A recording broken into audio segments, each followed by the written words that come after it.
Welcome, ladies and gentlemen, to another episode of Ultima Final Fantasy, the Ultimate in Bravely Default podcasts. I am Joe. I am Kaleb. And today, we are reviewing the titular Bravely Default. We're going to bravely default into our usual programming here on UFF. Yeah, this is one of those names that I didn't think was that dumb until I thought about it for like 10 seconds, and then I was like, yeah, it's another one that's pretty stupid. I'm bravely defaulting. It's like that. So you're what, normal? Yeah, there's definitely some more discussion about the title to be had, because in my development write-up, the producer had some thoughts about what bravely default meant. And I think maybe he doesn't know English. Yeah. Which I think is probably the case, given that this game was developed in Japan. But anyway, Schweiss, how long did this take you to beat? I think it was like 52 hours, but the 3DS says it's over 60. So I don't know what to believe. The 3DS's timer is pretty good. Really? But I don't think I died 10 hours worth of time, because this game has like a, do you want to continue option, and you just go back to before the fight. That's true. I'm wondering if it is counting that time. I don't know. Maybe the game time doesn't, but I don't feel like I died that much. The worst experience I had was, this morning when I leveled up an entire level in the final area from like level 12 to level 13 on a guy, and then I died. And I had to go back, and that hurt my soul. I was like, that was a lot of grinding. Yeah. Oh, if you would have just gotten to the next map, it would have just auto-loaded you from there. Because it auto-saves like a madman. Should I just go between maps? Is that the idea? Probably. Okay. If you don't want to lose all your shit, yeah. No, yeah. So we were supposed to be this month ago. I told you guys I had to do a wedding a lot sooner than I would have preferred at the time, although now I'm glad that it's done. Glad that it's over. Yeah. So this means that we're way past our 10-year mark for UFF to beat up the last 3 games that we have on this list. Officially, we have the 3 Bravely Default games, and this is one of them. And this one we've been playing for like 3 months. My game time, though, 33 hours. Not bad. I mean, I rushed it. I rushed the ending. There's a way that you can rush the ending in this game, so I did, and I did some hell grinding. Oh, you over did the last same ending as 2 me? nights. Oh yeah, the false ending or whatever. I didn't even know. Yeah. I mean, just beat the game. I was like, oh, okay. Apparently, according to the online, that's not the true ending. The fucking thing goes crazy in the last little bit, doesn't it? It's like, Jesus. I'm not expecting that shit. So the game is actually subtitled Bravely Default Evil Fairy in Japan. No, I'm kidding. But yeah, definitely kind of rushed it at the end over the last couple days, because I just barely got to chapter 5, like, I don't know, Wednesday or something like that. And then it was like, oh, you can go forward and beat the game if you want. And I'm like, okay. And then I did, and I was fucked on the last guy, dude. It was so bad. Oh, really? He was kicking my, like, the first form I was able to kill just fine. I had been doing this like Valkyrie, like, basically if you're doing Valkyrie and all 4 of your guys have the Valkyrie abilities, you can just jump out of the way of most of the attacks. So it's a really good way of grinding that, like, in the game. But certain bosses and certain enemies, it's not always great with. And the final boss, he would do a move that would like weaken the entire party to elements, and then he would do flare, I think, in his or her second phase. And it was brutal, dude. And I could not handle it. And I even had one guy just put on white mage, just healing the whole time, and that was not enough. Even dispelling all those things. Like, there was one guy who just, the spell would never come off of him. For some reason, they would always still be weak to fire. And I'm like, I don't know what else to do. I don't know. I'm at the end of my rope here. Yeah. So I went online. You gave me like a cheese move, but it would take me a ton of grinding to do. And I went online and there was some like another cheese move that I was like, well, that looks closer. So I started working on that cheese move, and my God, I got it done this morning, and it was insane. You can cheese the fuck out of this game with even better than yours. Yours was a good cheese move. I commend you for that cheese move, but there was a Valkyrie. It was Valkyrie, Time Mage, Thief, Ninja, like combo of passives together with the jump on the Valkyrie with everybody being a ninja class. The bosses cannot get a turn. Oh, yeah. Yeah. You can't do it. So you had to have speed boosting items, which was the Hermes sandals and the red cap hat, which is not great items by themselves, but together you're really fast, which means that you get turns before the boss gets a turn. Right. And then the Time Mage's final ability, like the level 14 max ability, which I had to grind out today, is, I think it's Hasten World or whatever. Yeah. So at the end of your turn, like you get your BP back. And then you can do Super Jump, which takes extra BP. It takes like 3 BP in order to use that. And then everybody's a ninja, so they can double and use some of the passive ability. One of the passive, like the spear ability on the Valkyrie. So they're double fisting like the spears. Damn. They're doing max damage or almost max damage every time. And then it would do its world hasten while you're in the air. And so when you land back down and choose super move, they never get a hit. Ever. So as soon as that happened, dude, it was like night and day. Once I got that ability with the Time Mage as a passive on one of the guys, and then the rest of the guys had just speed boost and agility, all these things, and then the spears, and then they mained Ninja, which was also maxed out because I had the time, and then they also and secondary was Valkyrie, and they were doing the super jump. It was just destruction. See, when I read because I maxed out the Time Mage a while ago, because what I did was I made Ring a Bell the mage, so he was my black mage, and then when I unlocked Time Mage, I started using that one, and then I would kind of play with the classes. But when I read that ability, it sounded like it made everybody speed up, so I was like, what's the point of that? If the boss speeds up too, why does that any benefit to me? So I just dismissed it and moved him on to something else.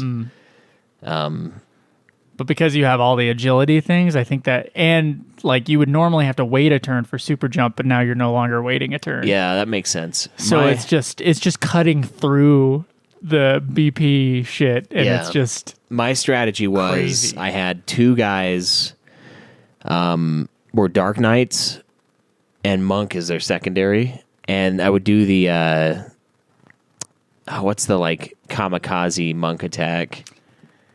Phoenix Flight? Phoenix Flight, yeah. So I would I would, in my passive abilities, I would add as much HP boost as I could, and then I'd use Phoenix Flight, and what it does is it brings you down to 1 HP, and it does all of your health damage to the boss as true damage, so they can't block it with anything. And then after that, I'd use the Dark Knight ability. It's minus blade, and it's every hit point that's missing from me, I do in true damage to the boss. So I was doing about 20,000 per 4 Bravelies. So I'd hit him for 40,000, and then I'd have my other character, the White Mage. Yeah, dude, That's pretty good. That's pretty good. To me, it sounded too risky, but go ahead. So I'd have 2 of them do that. I'd have my Black Mage ring a bell. He would just kind of since by the end the spells you don't do any damage because they're resistant as fuck. Yeah, I would just have him default, and if someone died untowardly, because they're all at 1 HP, right? Because it's a fucking all-out assault move. It's just straight up bonsai kamikaze, fucking chug the sake and charge in, man, with the bayonet. Don't even use the gun, just fucking knives out. So they would die. I mean, if he fucking touched me, I'd die. So I'd have him kind of default a bunch so that he would have a bunch of BP. So if I needed to, I could bring him back to life and heal him to the point where if he got hit again, they would stay alive. And then I had Agnes as the salve maker, with white mage as the backup. And so my like Curata or whatever it would heal like 6,000. It was crazy. Like that Salve Maker one, I didn't even read it like a dumbass. And I was like, oh, that one's dumb. That looks stupid. I don't even use items. Items are lame. And then I read it and it's like, oh, doubles the effect of healing. All healing things. And I'm like, what? Damn. Fuck, that would have been good to know. I mean, I know it tells you, but like, I would have been good to know. Spirit Master is one I was just playing around with over the last 2 days because Anya's had like everything I needed for the cheese stuff early. Yeah. And so I just started putting it, and it was like, oh my God, the MP use is so much further down. It's like, oh, okay. I get the game definitely rewards you for fucking around with things. Yeah. And combining things. For a long time with my build the way it was, like I never ran out of MP once because I would have Agnes do... MP was like my enemy for a long time. I was like... In the end, it started to get harder because the spells were so expensive. But once I got... Oh, I also had an ability with her where it didn't diminish the heal. If I targeted... You know how when you do it all, it does less? It heals you for less? Yeah. It was the same. So my Curata would be like I was doing single target, but it would do all the party. Plus, It was twice as effective. Damn. So it costs like 20 MP to fucking do 30,000 worth of healing for all of them. So it was pretty sick. And then I would just I would use a rise if someone died and it was her turn. And then if I knew his big attack, his flare was coming, I would use default on everybody.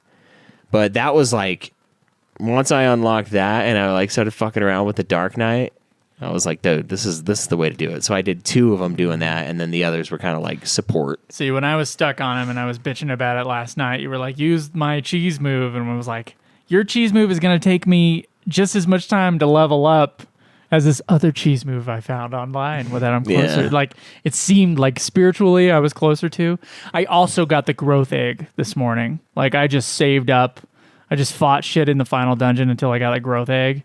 And then it was like, oh, I have 8 battles till I level up, and I would count it like 1, 2, 3, 4. Like I would kind of figure out how much I had until I would level up, and then when I got Time Mage at level 14, I'm like, okay, I'll try this. Yeah, Time Mage was fucking destruction. It was beautiful. Time Mage is a good one. I think I had him as a Time Mage at the end. Ring a bell. Well, now I could continue the game with the save and actually get the true ending pretty fucking quickly because now I just have like an unbeatable team.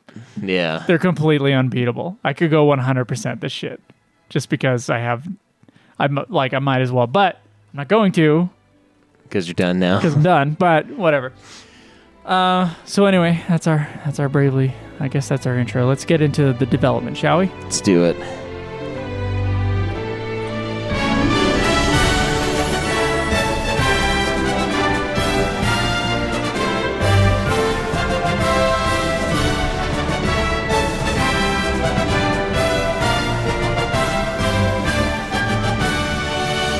Bravely Default was developed by Silicon Studios and published by Square Enix. I love non-in-house Final Fantasies.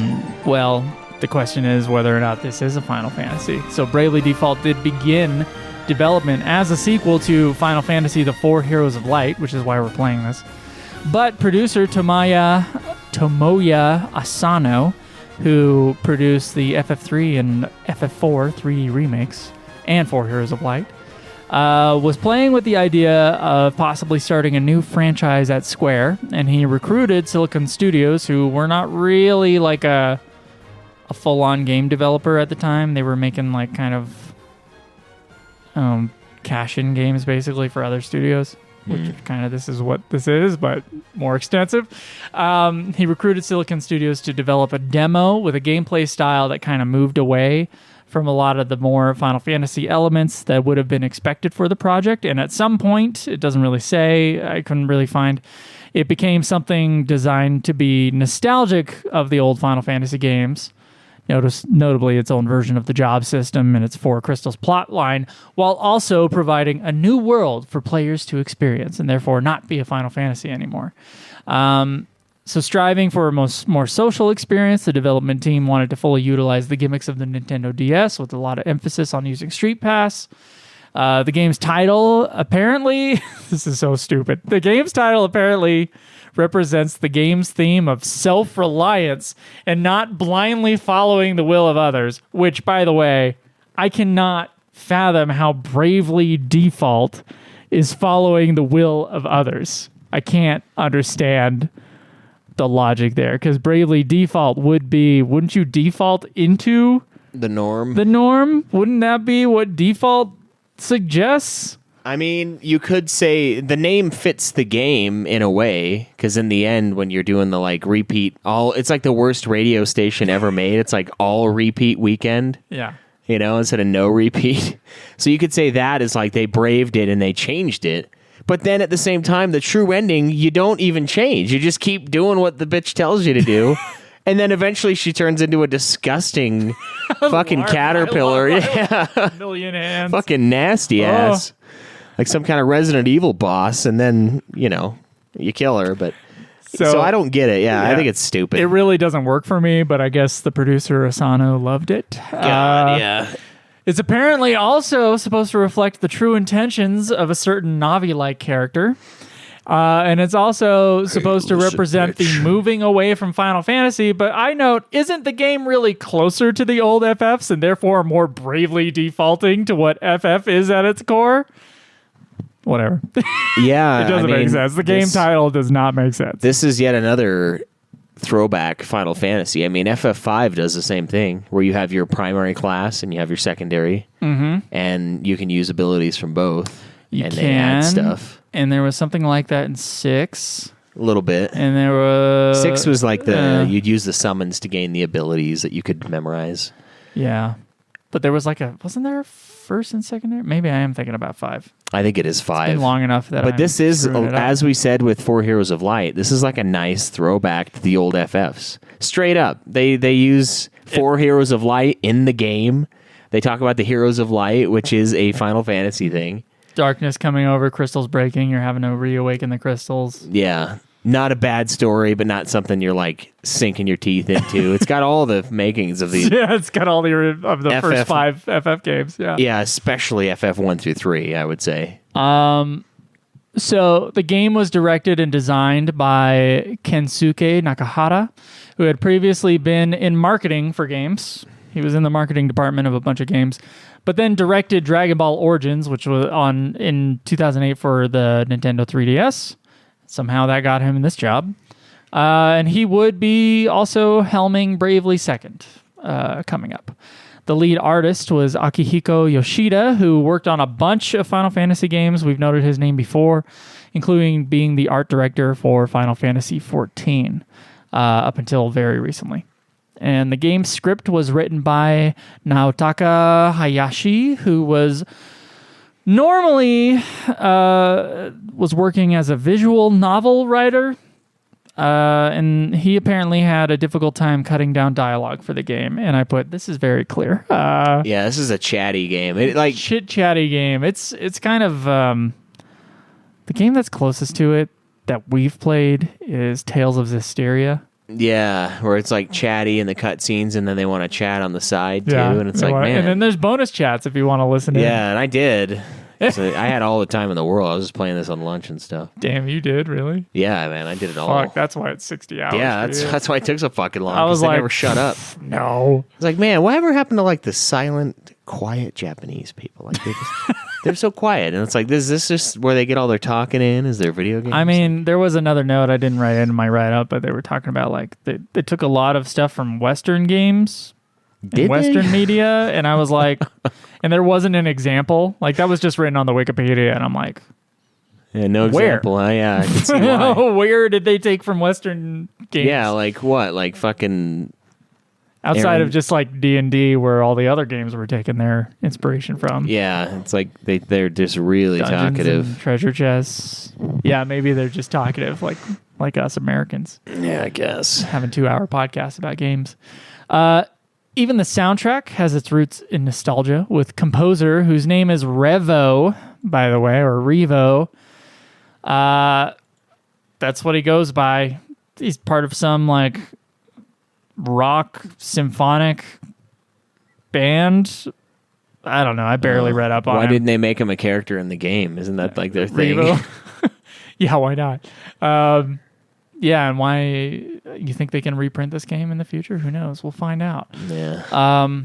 So he was referencing the music and atmosphere, not atmosphere.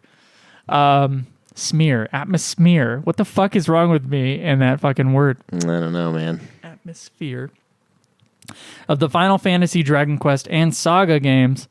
Although apparently he was pushing the limits of the stereo sound of the DS and purposefully recorded the soundtrack in the DS's native sound quality to better control the quality of the music for the player and for the storage limits of the DS cartridge, which I thought was kind of cool. When they began development sometime after 2009, they actually thought that the game was too traditional of a JRPG for the Western players and didn't even plan on a Western release.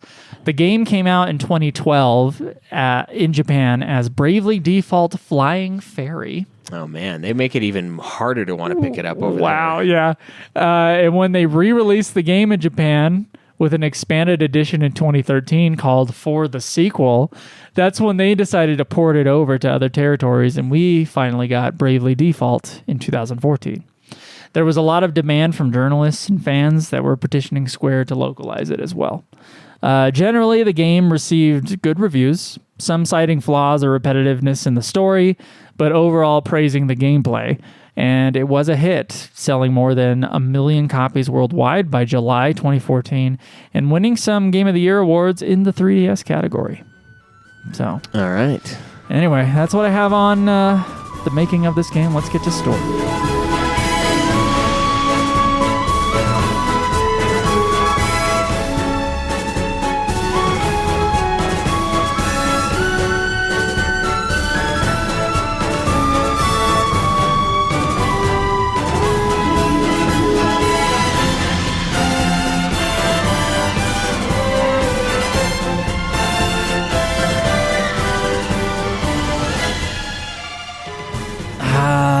Forgive me on the pronunciation of some of these things. This world is very French. The world of Luxembourg? Luxembourg? Sounds French enough. Luxembourg is thrown into elemental chaos when, guess what? Its 4 crystals are consumed by darkness, destroying the town of Norend and leaving our hero, Tiz, alone with the Vestal of Wind, Agnes, and her fairy named Aerie. Yeah.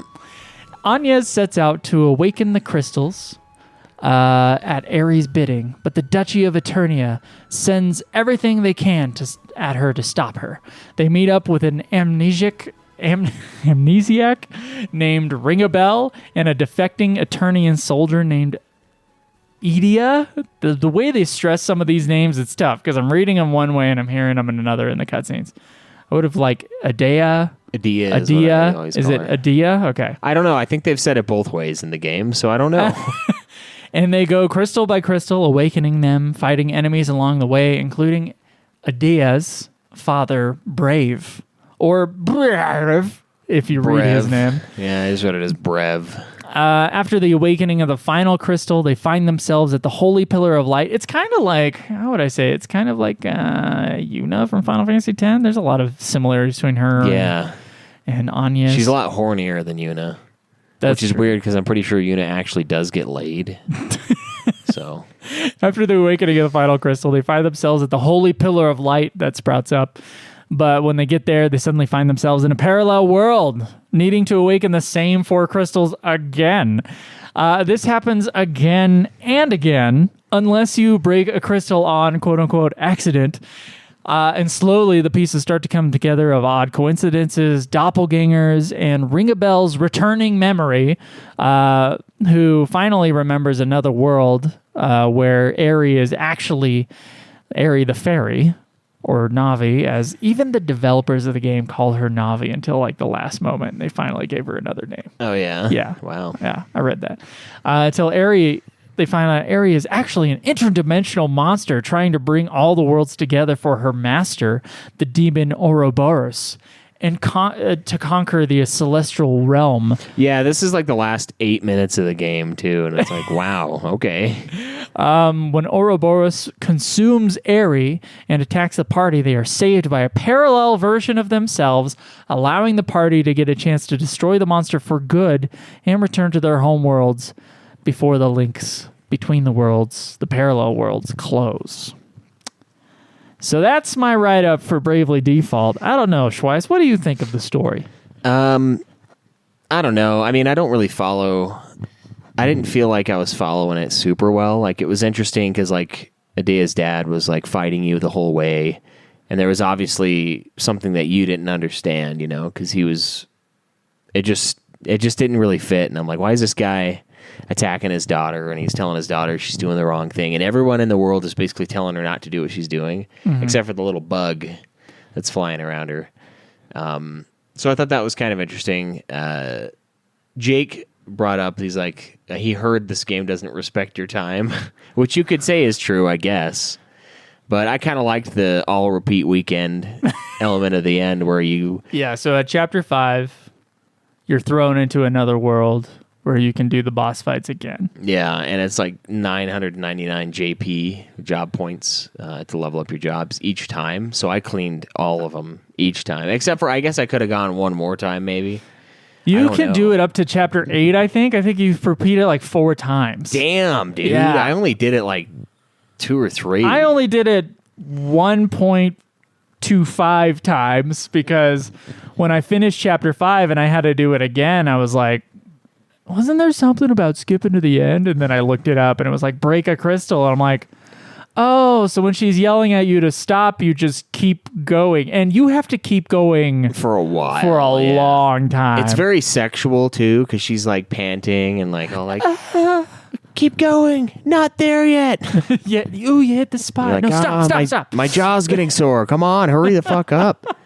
But yeah, because every time you go to a crystal, if you haven't played this game, like Eri is, or not Eri, Agnes is at the crystal. She's doing some sort of wind vestal magic in order to get the crystal to lighten up again. And you have to mash the X button. Yeah. And all the time the fairy's like, you can do it. Keep going. Yeah. You can do it, Agnes. But then if you keep going, she's like, what are you doing? Yeah. Everybody else is like, should we stop her? You're like sticking a thumb and at that up her point, ass. what are you doing? Your thumb is about to fall off by the time you actually like break a crystal. Yeah. Well, what happens later is ring a bell, like it says in your write-up, he slowly starts to remember what was happening. Yeah, you get like a little cutscene. And he's like... and that's why I just did it. And I didn't know it was like the cheap-ass ending. Because he's like, hey... keep going, break the crystal, like because he starts to remember. Yeah, because eventually, I don't know. Odd little dialogue scenes and like, should we? What happens if we break the crystal? That's like one of the scenes when you go to the crystals in Chapter 6, and it's like. And then, like, if you do it again, he tells you to just straight up do it because he. There's a part where one of the guys you fight, like the Dark Knight guy, that's with Adea's dad. You knock his mask off and it's ring a bell, right? It's the same person. And so he's like slowly remembering. I don't know how he's remembering if it's an alternate dimension, because how can you remember what never happened to you? Dylan, I mean... Doesn't ring a bell to me. The answer doesn't ring a bell. But the game's just being Bravely. Yeah. So he does tell you to do it. And that's why I did it. I was just...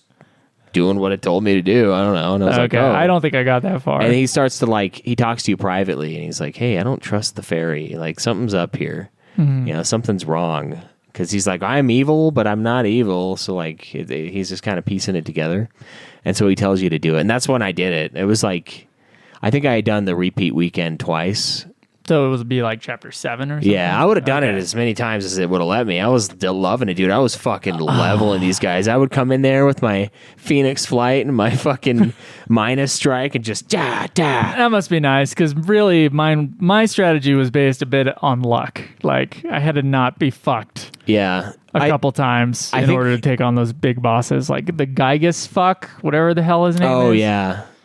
He was tough. He was such an asshole, dude. The one that really rocked me the first time was the guy that like summons like 5 versions of himself.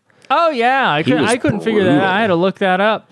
Not the first time. The first time I just lucked out. The second time I had to fight him because the enemies get harder not every repeat weekend or whatever. At least they seem to be. Maybe They I'm are. crazy. I But think they are.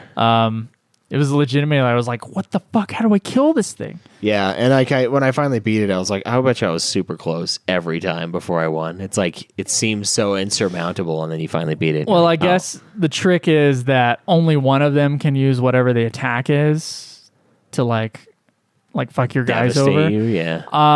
And so if you look on the BP, the one with the -1 BP Is the real on one. the next turn is the real one. Oh, motherfucker. Yeah.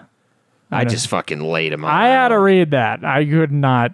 Yeah. But I ended up just keeping Dark Knight as one of my classes and then just power leveling whichever one I was curious about.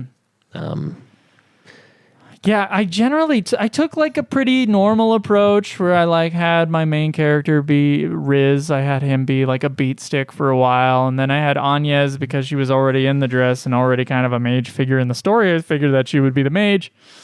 And then the other two, I was mostly just supporting that, attacking ability and stuff. So at the beginning, I guess we can talk about gameplay in a second here, but at the beginning it was like Dark Knight and Monk on Riz, and then everybody else was like, I had Ring a Bell had Black Mage, and Adia was usually like, she was Dark Knight for a while, or she was Knight and then Dark Knight, or whatever the hell the warrior class is in this game.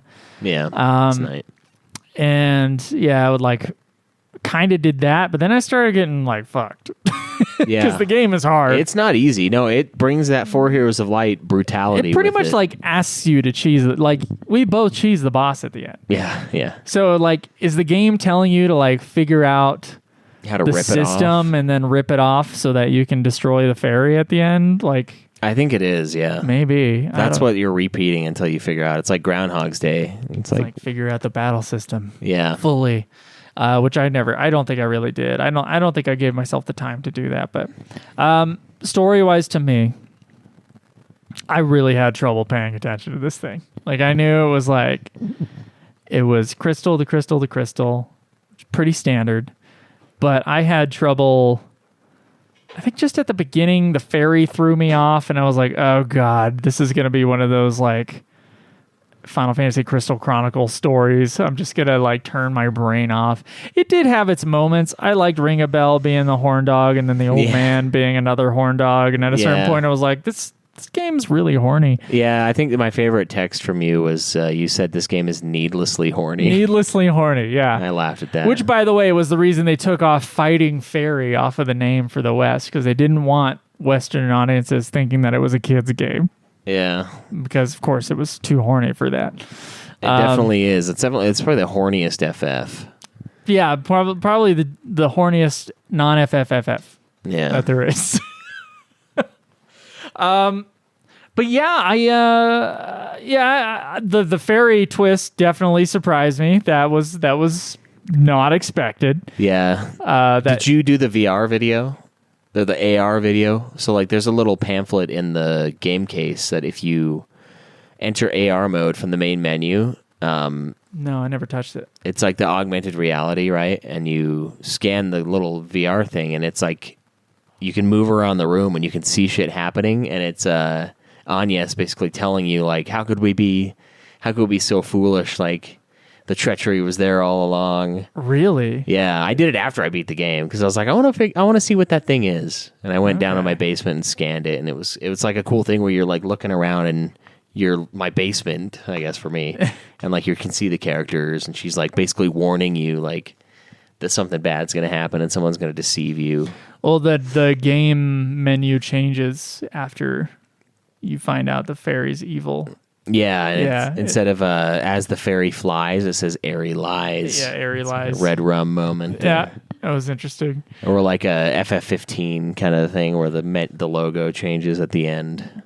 So I mean, the game tried. It tried to have some fun characters, but I thought it was too wordy. Like, yeah, my brain turned off halfway through it. Like, it reminded me just a little bit. It's not nearly as bad, but the game we played for the other show, Digimon Cyber Sleuth, Hacker's Memory. Oh, yeah. Which is an atrociously difficult to get through game because of this. It was just like, you got a bunch of characters you don't give a shit about, and they're talking all day.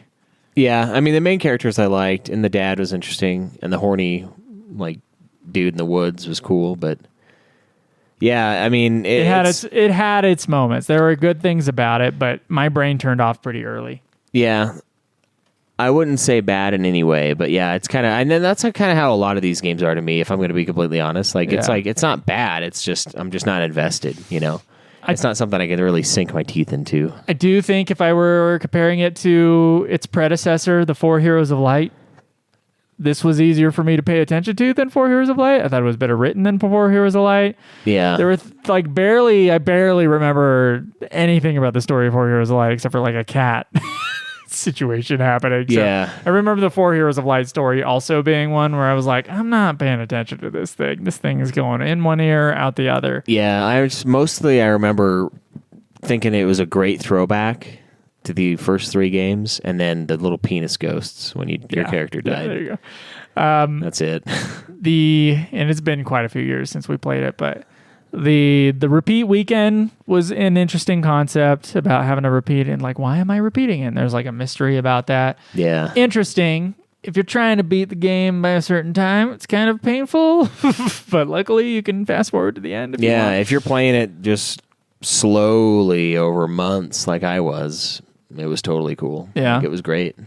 Plus, you could do if you're looking on the map, it'll give you a golden exclamation point where you're gonna like continue the story, and then you also get like a blue, is it an exclamation or a plus button or something? It's an exclamation as well. Okay, a blue exclamation point for like side quests and bonus content that usually ends in, or might always end in, like another job class. So there's tons of jobs class in this. In this game. I think I unlocked all but like maybe 2 or 3 on the map. And then I think the last repeat weekend I unlocked the dancer one, the one annoying chick who's like the performer. For some reason, I just kept walking straight on, and then I went through the back way, and I was able to fight her, and I just nothing stood a chance. Like, I was like, oh, cool, I wonder how this is going to be. Fucking, 40,000 per set, and it's like, oh, I guess it's done. That's what dancers do, man. Yeah. They get fucking laid out. Well, we're already getting into it, so let's talk about gameplay.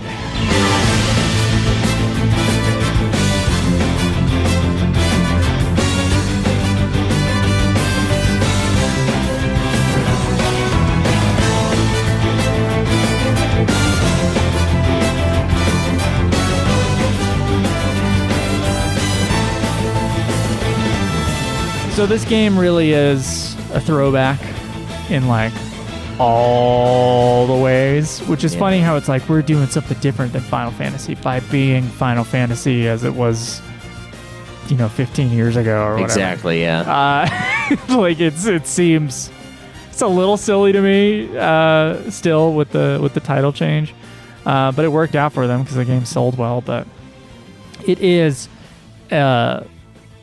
dungeons, world map that you fly around through, airships, a story that's based around the 4 crystals, as we said before, although obviously it has its own twist about that. Yeah. But it's not like a twist that I wouldn't have expected in a Final Fantasy game. No, they do that all the time. So, and we also have the parallel worlds thing. We already, spoilers on Final Fantasy VII Remaster, or whatever we're going to call it, the new Final Fantasy series. It's like Final Fantasy VII series, like there's in Adia in Final Fantasy VIII, not Adia, but Ultimacia in Final Fantasy VIII, like bringing all the timelines together. Like time fucking around is pretty old concept with parallel worlds. Pretty old concept. First game, exactly.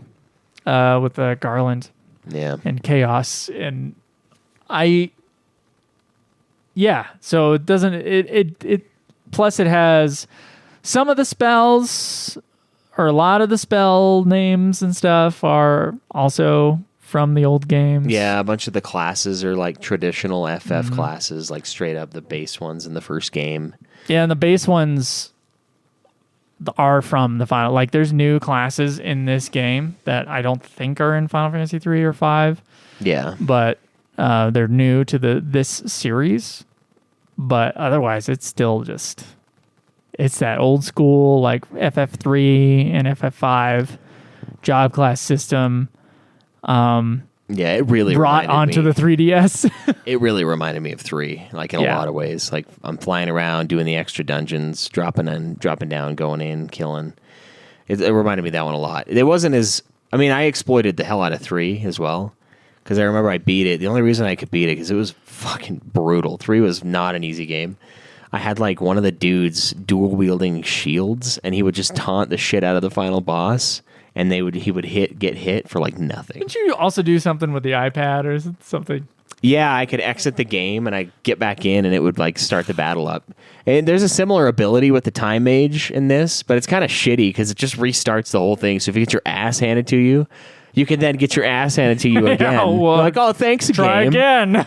Like, you want to try again with the exact same shit equipped in the exact same place you were in before? I'm like, I guess. Yeah, it does bring some new elements. It's not just straight turn-based. It is turn-based. But yeah, it's got like an FF10 kind of like... FF10, exactly. Like, there's some sort of speed. Yeah, involved. There's some sort of speed system involved with like your BP, which I don't even know what the names are for. It's like the Gil is now PG, and then BP is the timing one. Yeah. And JP is your job points that you get at the end, in addition to XP, which is the stat boosts on the regular guys if you level up. Yeah. There's a lot of little systems here that are new. And if you let enemies wail on you when you press default, you can come back with a heavier move later on the next turn. So you can be bravely defaulting with your characters and therefore get some heavier hits. Yeah, so I didn't use that as much. I barely use that. And I also forgot about the function where when you do a super move, you can like bravely second and like press start, and then like everybody can do their super move and the same thing.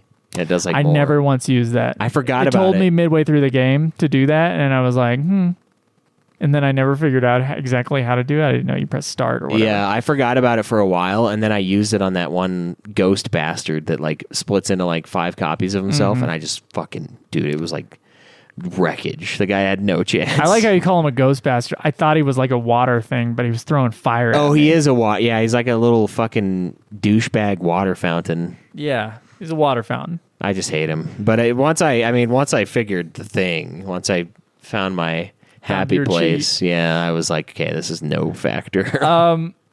But yeah, it has all those things together. I think the game it's got kind of a high difficulty, and I played it on easy, and it was still a difficult game. On normal, it was difficult. I guess on normal, the boss's HP is more, and there's like little stat variants. Okay. But I played it on easy because I heard that the game was hard, and the game was still kind of fucking hard on easy. Yeah. I kind of disagree with what Jake had heard about the game not respecting your time. I think this game respects your time immensely because you're able to increase or decrease the random encounters. So if you want to grind, you crank that fucker up and you just spin circles and you'll hit battles like crazy. You and also speed through battles. You have an auto function. So if you are just grinding on like losers and you just want to hit straight up attack them, you can just spin in circles and just get XP like mad. Or you can turn it off completely, which I did near the end. When I was doing my repeat weekend, I just turned that shit off. It wasn't worth my time. No. Because the random enemies the difficulty scales, but the XP and the JP doesn't. No, so it's still stupid. Ass. So I'm like, It's fuck stupid. this. I'm just turning it off. But the thing this morning when I was stuck and I didn't think we would record today, or last night and this morning, Yeah. you were like, oh, just go do the extra stuff, because I was barely touching the extra classes because I was trying to get to the end of the game. Yeah. Always a great strategy, by the way. Always a great way to get stuck in a game. Nothing like rushing it. Yeah. Do you know how many times I lost to the final boss? 0. 0. Yeah. I died. A couple people died for like a second, but. No, that must have been nice. Oh, it was sweet. But I also would die to the repeat weekend in Chapter 5. I was like getting my ass handed to me the second round on those guys. Yeah, and then so the was third I. round on one of the guys at the end, I was like, ah! Yeah, because you have to do it, right? Unless you know, I guess you could just keep. I feel like it's like a throwback to that Nude Clan episode where the foam finger and maple syrup one, where like Ares like cheering you on, and you're like slapping that X button. Wow, I'm not catching on. It's that one where Jace is outside of my door telling me to tickle. Alex. Yeah, tickle her harder. Yeah. I wasn't tickling That's anybody. pretty fucking funny. That's what Ares like in this game, but no, what I was getting to was the JP grind. So you're grinding your XP, but you're also grinding the JP, and each enemy will give you a little bit of both. The JP grind gets pretty hefty, especially at the beginning of the game when nothing is worth that much JP. And you're trying to level up your guys. I've doubled. So for the first 10 hours of this game, dude, I was on double. I was on 100% plus. Yeah. And so my guys were beefy up until that second round, like that chapter 5 thing. And then I was like, fucked. Plus we had to use the street pass thing to get like the good equipment that costs $1 million. Yeah, it's PG, insane. But it's worth it because it's like the heftiest stuff in the game for the most part. Yeah. In that little, we'll get to the village in a second. Yeah, hell yeah. But what I actually found out was that the last dungeon JP grind per minute was going to be a lot faster than me doing like a little side quest thing, going to a place and then getting 1,000. Because I could kill these things I could do a battle in like 20 seconds. And so overall, I would be able to like, within 2 minutes of playing, with everything on top speed and with double encounter rate and stuff, I was able to get more JP and more XP faster than I would by doing that side stuff. Yeah, and I guess you don't run into what I had where you'll do your like, I'll set in motion my like bonsai kamikaze combo, right? I would just fucking like fly at the guy and then just hack. And then it would be his turn real quick. So he fucks that guy up. And then the next one does it. And I'm like, oh, there's no stopping this. And so she does like 40,000 damage and kills it. And I'm like, well, now that guy doesn't get anything. No. And I'm not doing it again. So fuck it. I'm just leaving. The 4 guys being on Valkyrie doing high jumps and super jumps. Yeah. That's a good way to grind in the game because you just jump your way out of all obstacles and you just come down, hammer. And most, not all, but most of the enemies will be like wiped out immediately. See, I found most of the repeat boss fights like really easy. Once I got my combo, like I would just turn off encounters. I would roll in that dungeon, just fucking like march in, go find the boss. Some of them had multiple bosses, so I'd go hit this one and then I'd go up the stairs like 4 flights, go kill this fucker. Go back, kill the other guy, and then I'd leave. And it was like, dude, I would do it in like a little sitting because I would play this game. I'd pop it open, like fuck around, do a boss fight, and then I'd like go do some dishes or like go do something. Dude, I love the hold button on the 3DS. Yeah, I love it. I mean, I just close the screen. Function ever. Yeah, the PSP had something similar, but you could accidentally turn off the PSP. Yeah, it's like if you held it for too long, it'll power off. Yeah, I liked that was a separate function on the 3DS. Yeah, or my 2DS, excuse me. And good luck putting it in your pocket unless you have fucking cargo pants on. I can actually fit it in my pocket. Oh, okay. Sure, buddy. Yeah, I can. Yeah. Your back pocket, maybe. Yeah. No, but like, that JP grind actually at the end, like this morning when I got that egg thing, I was sitting there for 10 minutes maybe. Yeah. Grinding everybody up to max on everything. I think I got 1 egg, but I never equipped it because I wasn't worried about it. And then there's 1 egg that I almost got that was like 200,000 to get more gold, but then you would lose out on XP or whatever. And well, then everybody can have the best equipment. Because the best equipment costs like 100,000 at a time, which is a lot. Now, I mean, when you're at 50 plus hours, you get a lot of money. True. So I was pretty loaded, but even then, I ran out at the end. I was out of money. I sold all my shit in order to get that stuff a little faster, in order to get that experience egg a little faster. Double XP. So imagine just a regular battle. It would be minimum like 450 JP at the end. And I would kill it in 1 hit. Yeah, and the cool thing is, in this game, you get bonuses when you do, like, it's like unscathed, you get a bonus to gold. If you do, like, 1 turn victor, you get a bonus to JP. There's, like, 3 different bonuses based on, like, not getting hit, killing in 1 go, and killing, like, without taking damage. it's like a combo of 3 different things that allow you to get extra stuff. And so there were times where I would straight up grind out in like kind of an easy area. There was a part where I was like at sea in the boat before it becomes the airship, where I just like did circles because like the guys were giving me, I could kill them quick enough and they were strong enough that I was getting decent XP, but the job points, it was like I was getting like +6. And I ground out the and I told you to do this, you probably did, the freelancer, you grind it up to 13. Yeah, you get the JP plus. JP plus. I left that on the whole time. The only shit part is when you do the repeat weekend bosses for 999, it doesn't. Yeah, there's no That's extra. fucking bullshit, dude. You know how much that would be? It's like an extra 25%, dude. That's a fuck ton. Yeah. That's like 250 Except more. that you can just go to the final dungeon at chapter 5. Yeah. And just fucking grind the shit. I like doing the bosses again because I fucking just because you can Fucking hated those You can bosses. I dig didn't in, love man. the idea of doing them again. Of course, my team was just not a good team at the end. Like just with a bunch of Valkyries or whatever. it wasn't was as good as you. Yeah, It wasn't like it was good for the regular enemies, but the bosses they would struggle on. I mean, Yeah. of course, if you add Time Mage and you level up Thief for a couple levels and you level up Ninja and then you put them on Ninja and then you put the Valkyrie stuff on the back end and you've maxed out Valkyrie, well then it's a different story. yeah, But then it's fucking, yeah.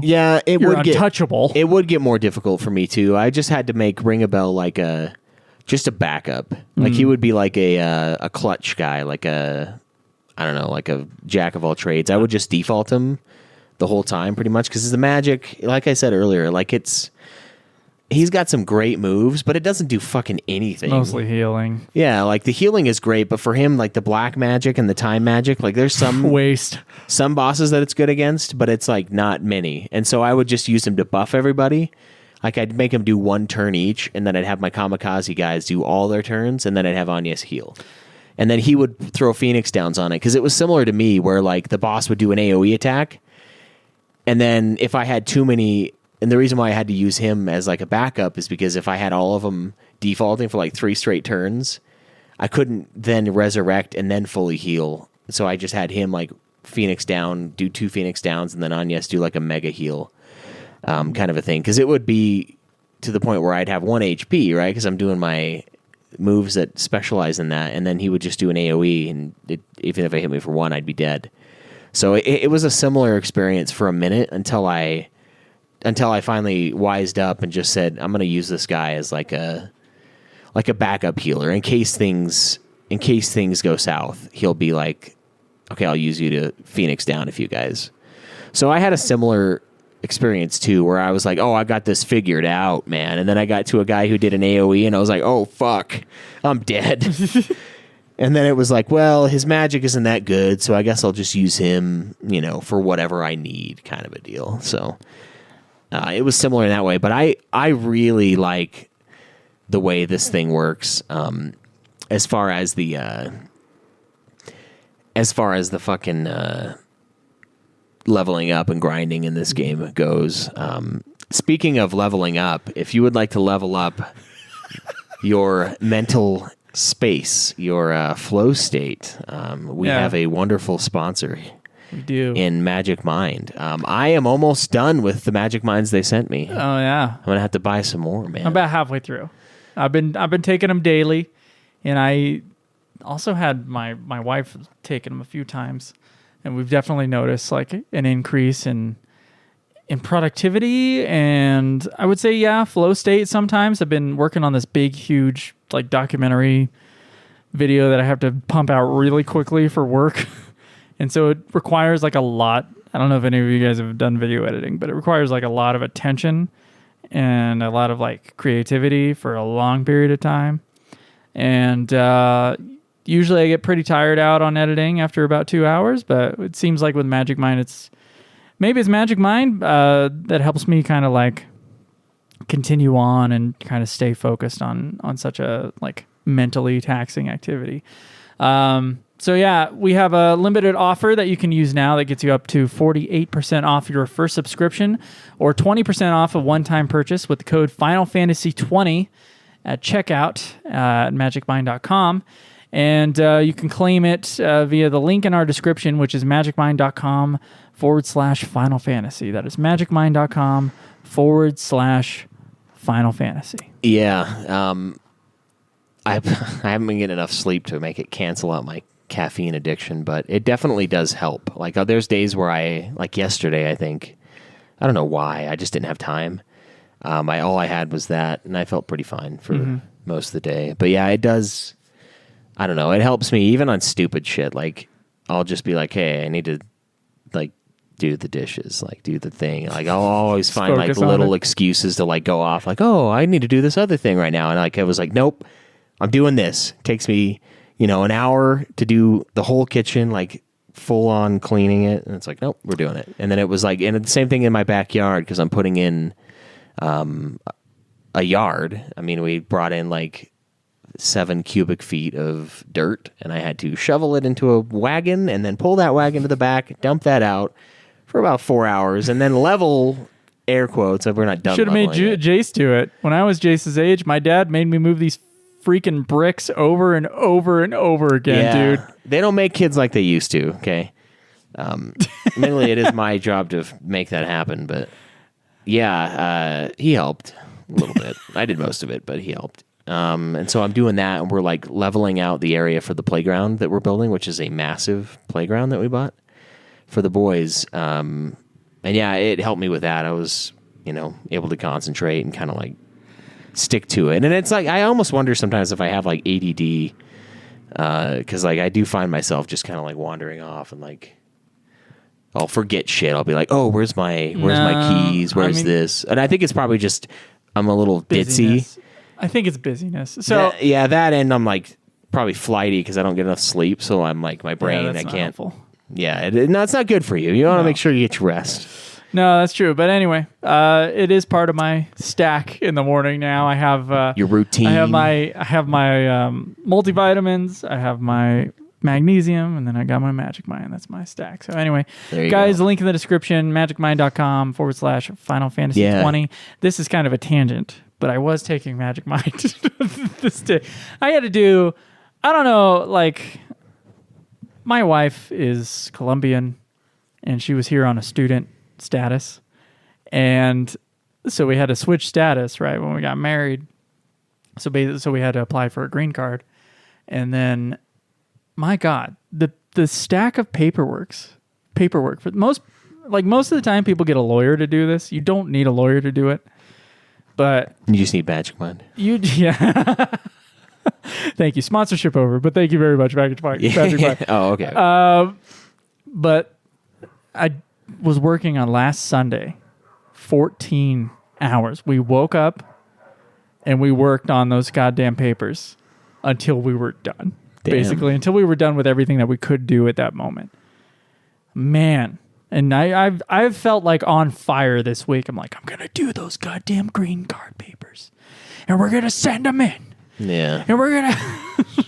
and I'm going to fucking beat Bravely Default this week.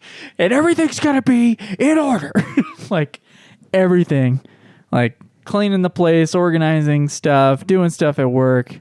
And the games even. I was like, I'm getting life back on track, man. Yeah, you probably had to like butt chug one of those things for that. Just fucking like handstand push up. Just like, while it's just draining in your ass. But anyway, it's been not part of the sponsorship, by the way. Not part of the sponsorship. do not do that. Yeah. Oh, and we did like the radio drama, which I hope you guys are enjoying. Yeah, it's a lot of fun, man. I've enjoyed it. So by the time this episode comes out, I believe we're halfway through, should be, because I'm doing like 2 radio dramas in between every like full episode. Oh, okay. Are you going to release this today? No. No, this episode will come out probably a week after we record it. I see. Or a week and a half after we record it. But so if you're listening now, get your reviews and questions for Bravely Default or Bravely Second End Layer in. Yeah, Bravely Second End Layer. I wonder what they're going to... I'm like looking at the title. I'm like, okay, what are they going to do with this? It's just going to be like day. Maybe. I don't know. I don't know. It's going to be something. Something's going to happen. We didn't talk about The Village. Yeah, the village, such a cool aspect of this game. I was like obsessed with this, dude. So there's a street pass functionality, which I don't understand for the life of me why the Switch would have gotten rid of this. This is the coolest thing ever. It's a non-invasive. You turn it on, you walk by some other asshole with a 3DS, and you kind of like connect in a non-physical way, right? So like if you go through, and I was talking to a guy at work who I tried to get to connect to so I can get more fucking villagers. And he said back at his old call center job, there was just tons of people. He'd walk down, like during break, he would just street pass with like 6 people back in the day. 6, 7 people each day. So you pass somebody, and if you both have Bravely Default in your DS, you gain a villager in the village of Norend, which is the village in the beginning of the game that gets destroyed by the calamity, right? It swallows your brother. He dies in front of your very eyes. And you are tasked with rebuilding this village. And each time you street pass with somebody that also is playing Bravely Default, you gain another villager that you could then throw on a project, like a Great Works project in your village. And each time you increase the level of each of these shops that you're building, you're basically rebuilding the whole town. You gain certain items or abilities or like passives. It's like a bunch of different stuff, special moves, equipment that you can buy.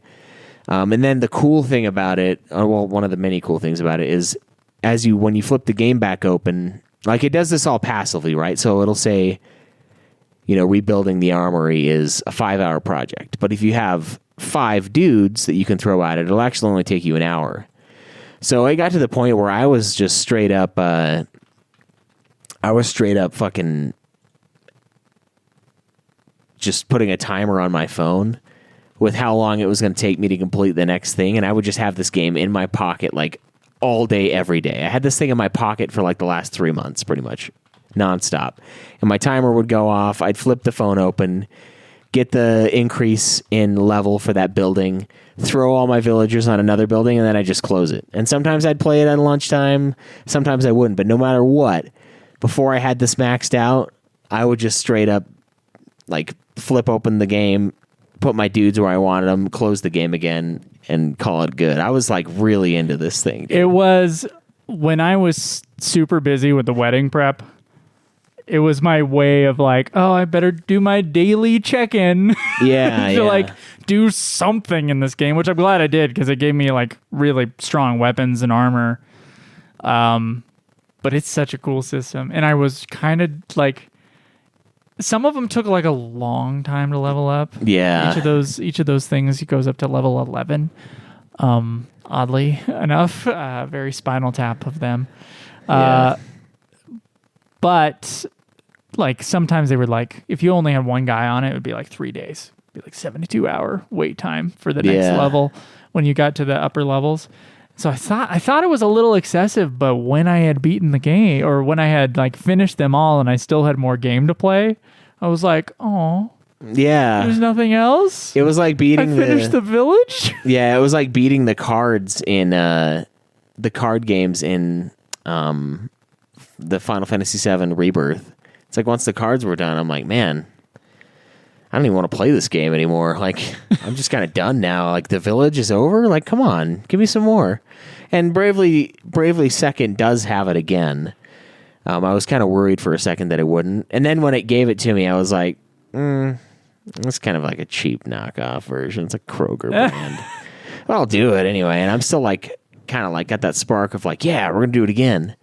Street Pass. Dude, yeah. I can't believe how few people have DSs now. I know. I'm like, what the hell, man? I go to places with a bunch of kids. Nobody has a DS. Like, really? Well, it's crazy. There's like kids next door in this apartment complex. And I'm like, you know what?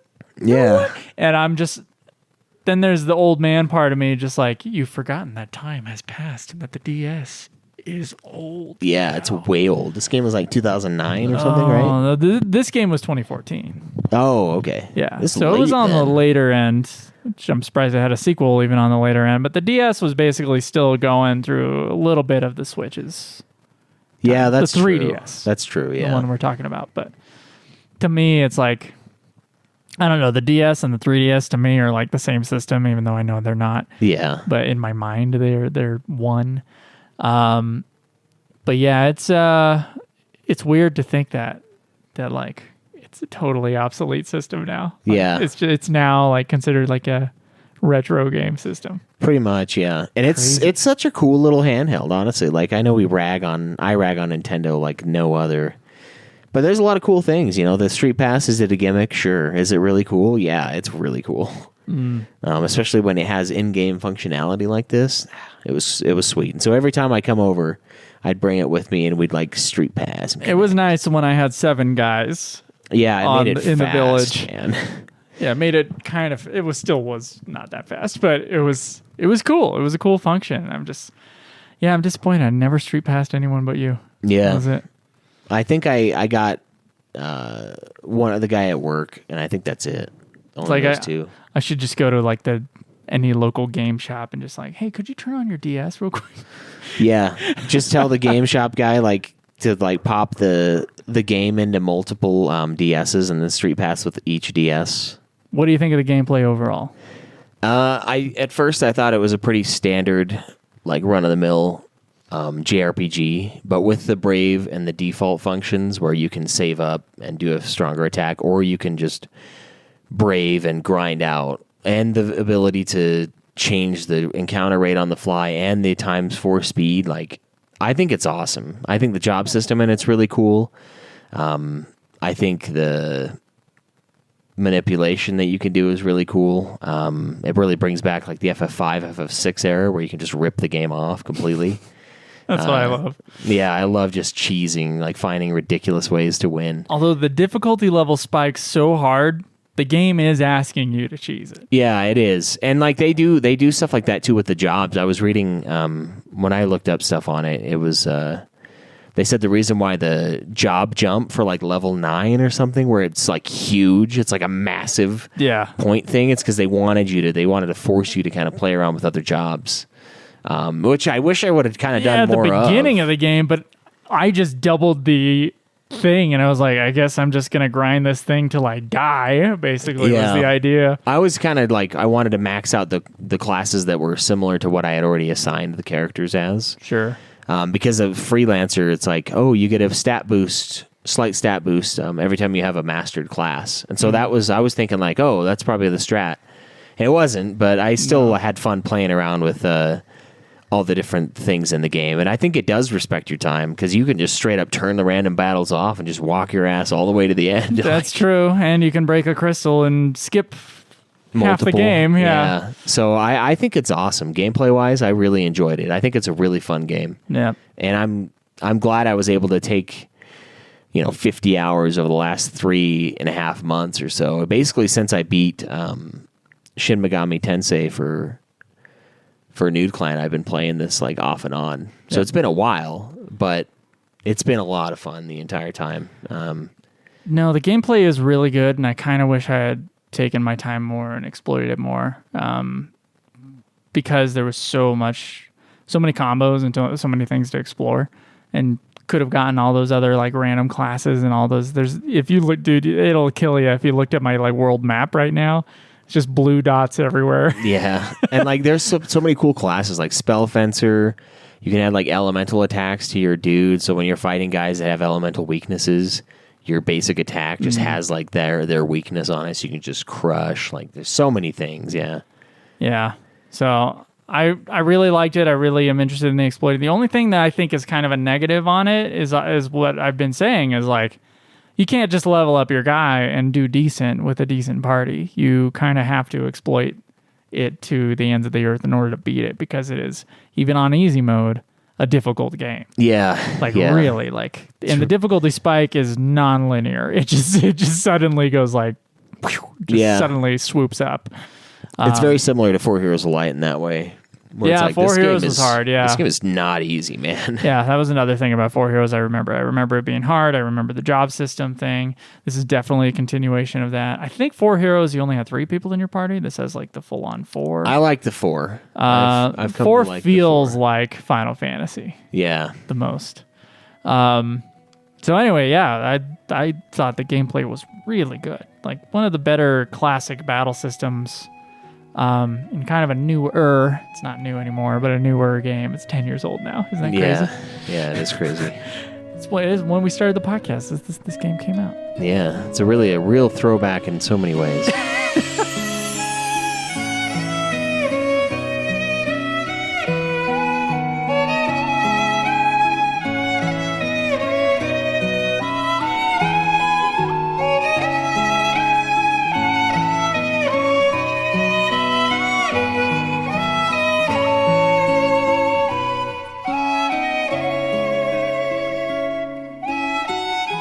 So, what did you think of the look of the game?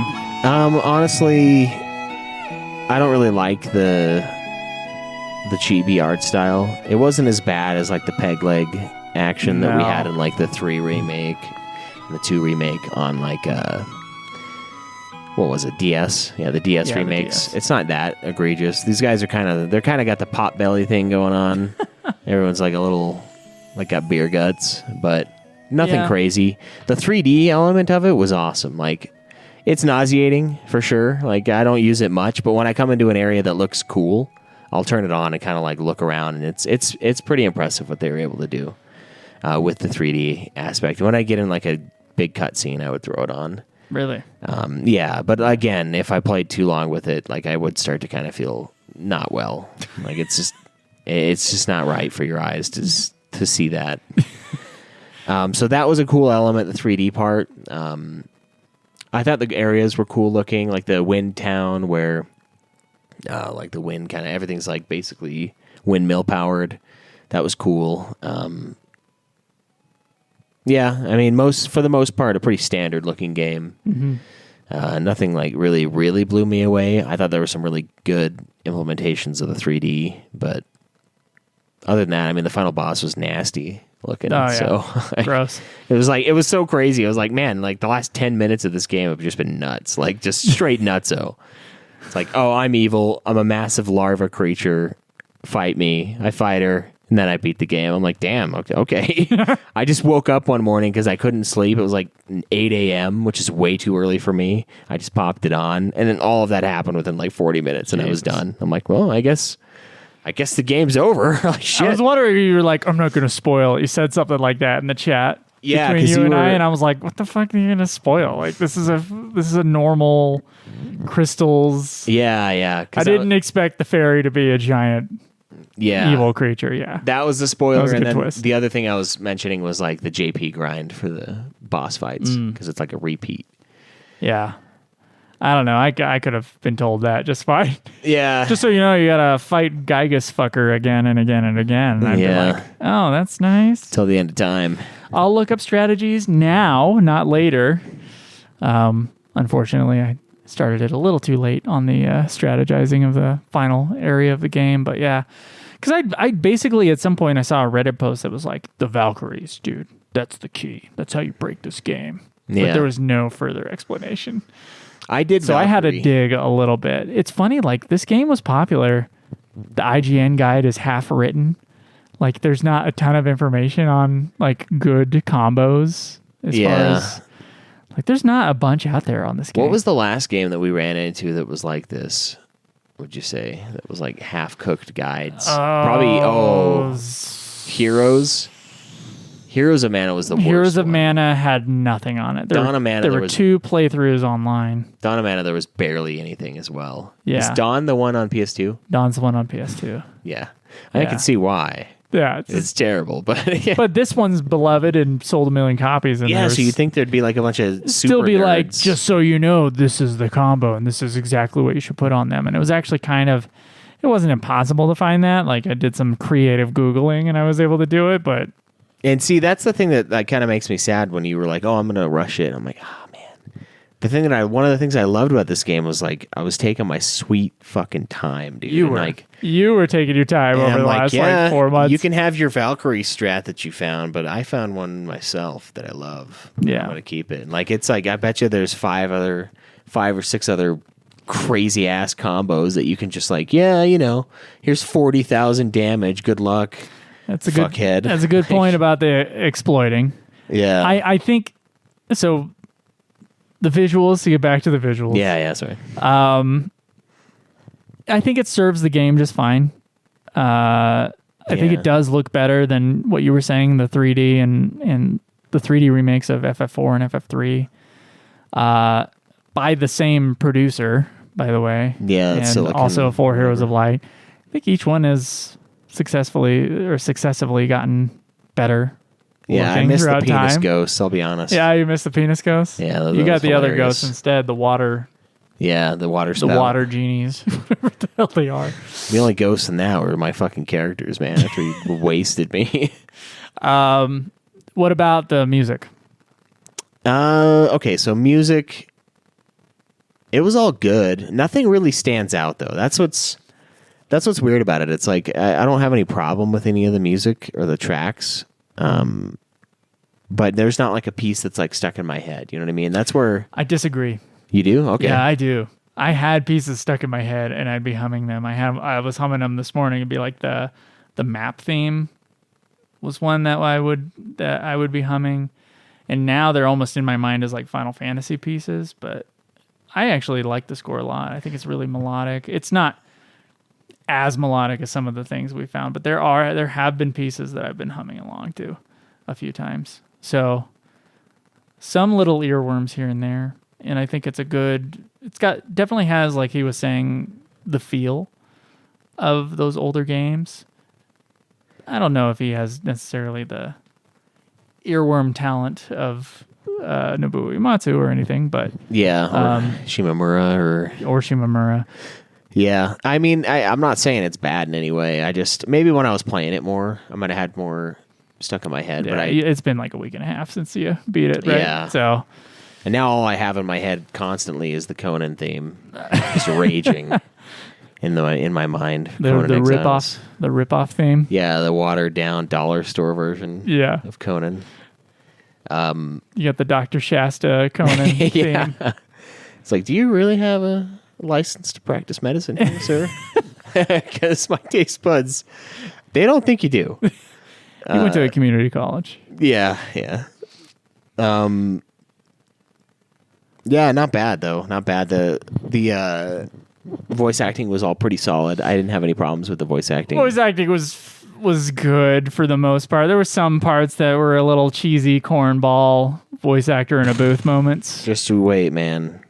The Oh, second no. one's cheese. Do I have to be brave for bravely second? Yeah, I think so. I have to be bravely ready. It's like it goes hard like immediately with the voice cast. So unfortunately, on this review, we are not going to have questions or reviews. Yeah, we because forgot. I forgot to call them out. I forgot to put them on the forum, which is where we get most of them these days. I quickly put one you heard me typing earlier. That's everyone. Y'all got about 10 minutes to send Bravely Default reviews and questions. Here's what I've got. Steven goes, "This is a real UFF renaissance." Is that a reference to us putting out episodes or Yeah. us beating games, maybe? And then Voltanx says, "FF Rebirth is better than Bravely Default." Fair. Okay. And Thesaurodon asks, "How in debt does someone need to be for defaulting to be brave?" I don't know. I mean, it's a pretty ballsy move to default. Like you can go into, especially if it's like a nationwide default, like you get that hyperinflation. It gets pretty nuts. Like pretty crazy. People burning money to stay warm. Like that's pretty brave if you're willing to risk that. So I guess that's where it becomes brave. Yeah. When I think of bravery, I think of Greece. Yeah. The Spartans. There you go. So anyway, let's talk about the legacy of this game. All right, let's do it.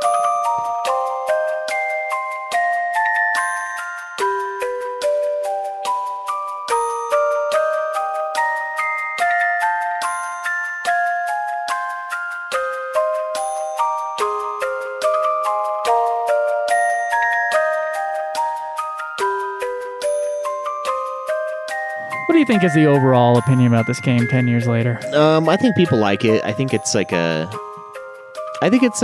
well-liked title. This is one of the ones that when we put it on the list I had heard of, I knew that a lot of people liked. It seemed like it was kind of the catalyst for a lot of these other ones like Octopath Traveler and maybe it's the stupid name thing. This might be like the first stupid name they made. No, I don't think it's the first one, but might have mainstreamed the stupidity. I don't know. Yeah, Various Day Life. That one's bad. Man, that one-upped Bravely Default. That's like the job system, but like it's like The Sims, you know? It's like the job system, but like it's like, hey, I'm an accountant.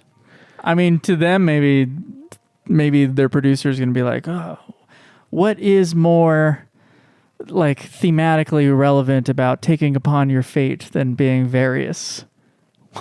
Yeah. Some stupid statement like that kind of doesn't make any sense. The sequel should be like Singular Nightlife.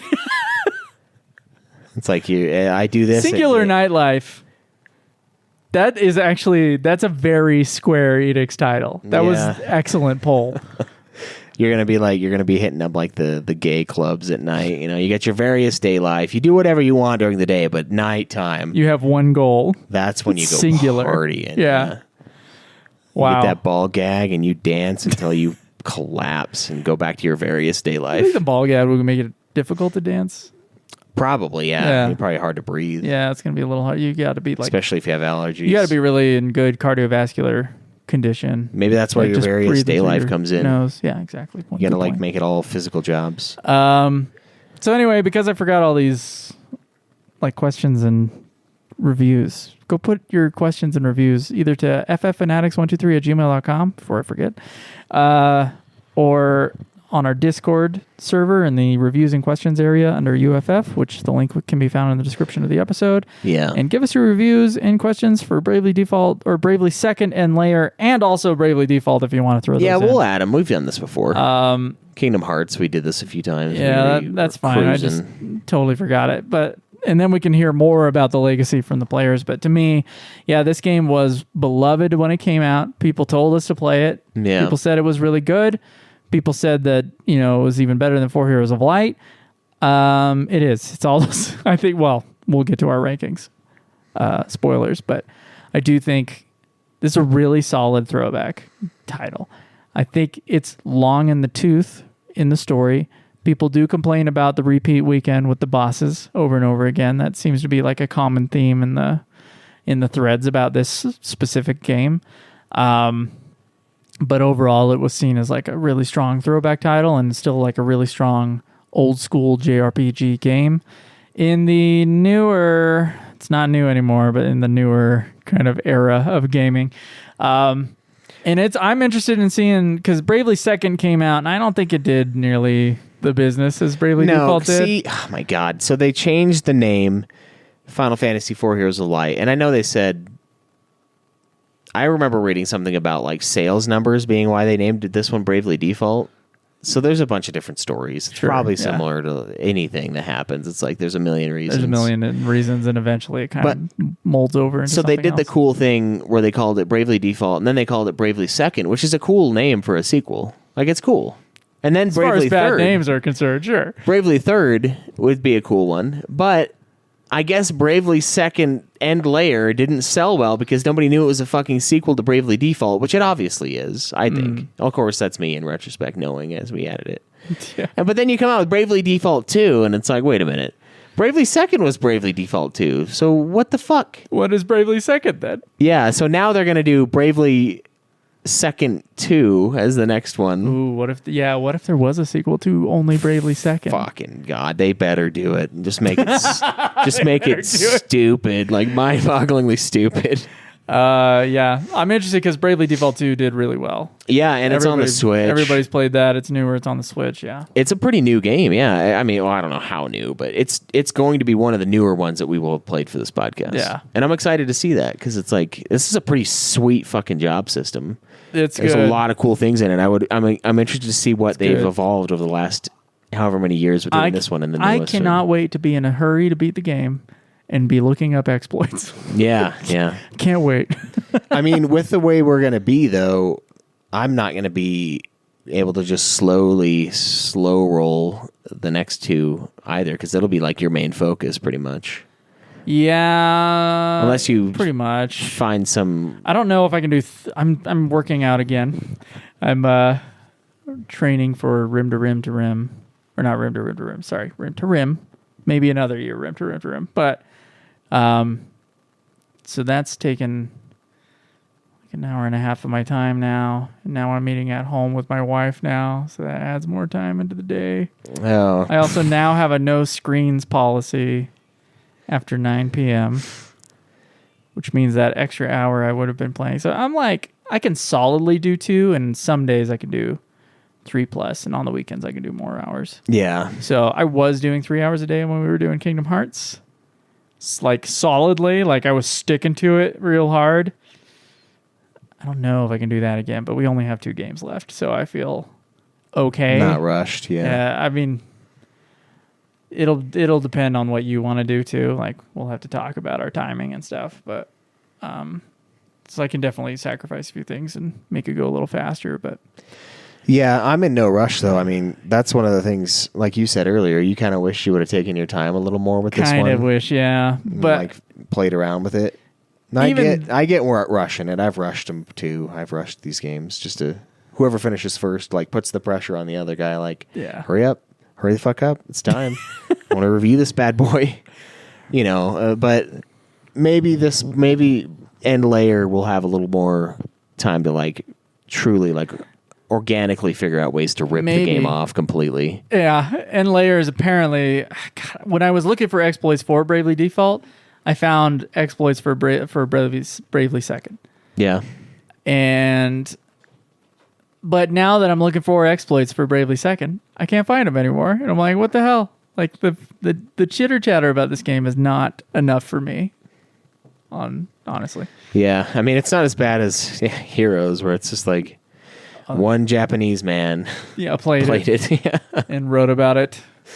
It's okay. That's what we're here for. We get to talk about each of the Final Fantasy games. And I feel like every time we've gotten stuck on some of these asshole ones that no one talks about, we do give kind of a bit of a guide.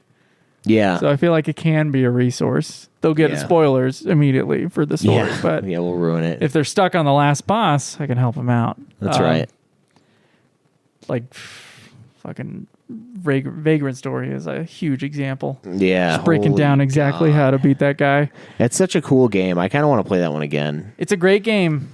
Now that I know how to like actually function in the game. Like, but now that you can do a New Game Plus on your old file, it's not going to be nearly as brutal at the end. No, but I kind of want to like go through, find the dummies, the practice dummies, and just like crank out the freaking damage and like, because there's like 9 different ways to level up in that game. It's like crazy. It's such a good game. But and this was a really good game too. Yeah. Oh yeah. So I already gave my rankings. I think that Bravely Default, I think in the story department, it's a little better. It's not that I love the story of Bravely Default. It was kind of in one ear or out the other, as I was talking about, with some exceptions like the fairy being evil. Right. Gameplay, and I loved the gameplay for 4 Heroes of Light that I can remember. I can't imagine, like, this game is so fluid and so, like, exploitable and so varied and big. Like, it's got a lot of things going for it. And I think the gameplay is fantastic. Yeah, it wants you to, and it respects grinding. You know, it's like, hey, if you want to grind out points, here's the ability to double your encounter rate and times 4 the speed, so that the battles go super fast. Like, yeah, you know, you can make the argument, don't make it grindy. But this one is like, no, it can be grindy, but you can turbo the hell out of that thing. And it's like, a lot of times, for me at least, I was able to beat the final guy without dying even once. But like, I don't feel like I did the grind just to play around with the extra jobs, you know. And I think that's a cool way of doing it. It's like, oh, you want to get a bunch of JP? Okay, we'll turn up all the meters, just crank it into overdrive, and then do it, you know, go explore. And I think that's really cool. I had a lot of fun with it. For a long time, first like 7 hours or so, I was like, oh, this is like a pretty standard JRPG as far as the combat goes. But then once you start unlocking the job abilities and like the specials and the weapon stuff, like I was like, no, this is really solid. It's a really solid RPG, traditional RPG. Yeah. So, you got anything else to add? No, for sure. Okay. Bravely Default's better than 4 Heroes of Light. Yeah, Bravely it's Default the best better one. Than 4 Heroes. thank you guys for listening. Remember to send in your Bravely second and later, and you can do some addendums with some Bravely default reviews and questions to fffanatics123@gmail.com. There's fffanatics123@gmail.com, or in the area in the forums or in the Discord that the link will be found in the description below. And if you want to support the podcast, please check out Magic Mind to get in your flow state. Other than that, guys, we will see you guys next time. Yeah. Oh, one last thing. Someone asked because I told them, we're going to put up the radio drama on the UFF Patreon, and they're like, well, what about those of us who like started supporting Nude Clan when Nude Clan was putting out the episodes and UFF's like soft retired? Nah. Now Nude Clan's soft retired. Okay, you haven't actually pitched it that well. So when we recorded the UFF and the Capsule of Time radio drama, we do have a singular file, which is the raw recording, where we're reading it and we're fucking up and we're laughing about it, and there's a little bit of banter. So if you guys want the raw recording, it'll be on the Patreon. So link in the description of the episode for the UFF Patreon. Yeah. If you want to listen to that. Yeah. At first I was joking about not putting on Nude Clan, but now I'm like, no, let's just gonna stay on UFFs.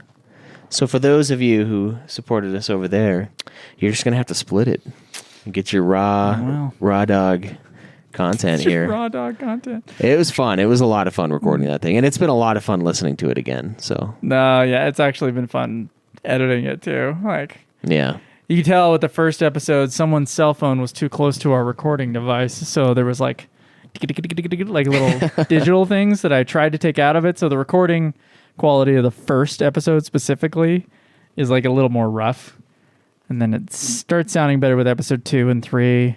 We'll see about the rest. I don't know yet. Hey, did you already release 3? 3. Or is it by the time this episode is out? Yes, 3 will have been released. 3 and 4. Nice. So, yeah, I listened to them again on the way up. I did it as they came out. I downloaded and listened to them, and then I had Alex pull it on her phone. Get those extra downloads. Nice. Yeah, it's fun. It's a fun blast to the past of 6-ish years ago. Yeah. If not longer. Whenever we wrote it 4 years ago. Yeah, it was the last draft, yeah. Yeah. But the original concept was way longer. Yeah, the original concept was like year 2 or something of the podcast. Yeah. Whenever we did the Patreon, we had the idea for the episode. So. Yeah, it's got some nice throwbacks to our rivalry that no one knows of except for us with a certain British lame version of our show. Yeah, they copied from us. Yeah, That's they right. definitely did. They did. Let's rewrite history. They did a shoddy job of it too. Good God. But yeah, thanks guys for hanging out. Until next time, enjoy the grind.